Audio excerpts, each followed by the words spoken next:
जसं की आता आपण एच-डब्ल्यू-पी करतोय. सो आपण एक स्पेसिफिक अमाउंट आपण विथड्रॉ करतोय दर महिन्याला. 1,00,000 असेल, 2,00,000 असेल किंवा एक वन टाईम अमाउंट आपण विथड्रॉ केली. सो माझा एक बेसिक प्रश्न आहे की ह्या अमाउंटवर किती टॅक्स लागतो? ओके. सो हा एक चांगला प्रश्न विचारला. बरेच लोकं याचं उत्तर द्यायला म्हणजे देत नाही. So S-W-P systematic withdrawal plan. तर तुम्ही सिस्टमॅटिकली एक अमाऊंट प्रत्येक महिन्याला विड्रॉ करत चालले. तुमचं फंड तसे इन्व्हेस्टेड राहिलेत. आता जो अमाऊंट तुम्ही विड्रॉ करता तो अमाऊंट से फॉर एक्झाम्पल मी आता ₹10,000 पर मंथ विड्रॉ केली. ओके. तर या 10,000वर माझा गेन काहीतरी लागेल. ओके. तो गेन जो आहे तो एकतर 1,000 किंवा ₹2,000 असेल. तर सगळ्यात पहिले मला काय करायचं की मला एच-डब्ल्यू-पी करताना मला पूर्ण अमाऊंटवर टॅक्स द्यावा लागत नाही. मला फक्त गेनवर टॅक्स द्यावा लागतो. That is point number 1.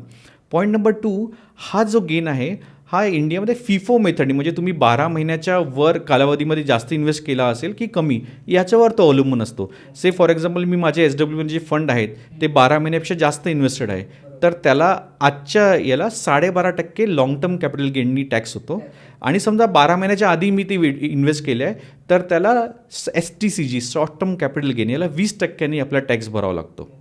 पण पूर्ण अमाऊंटवर नाही, फक्त गेनवर.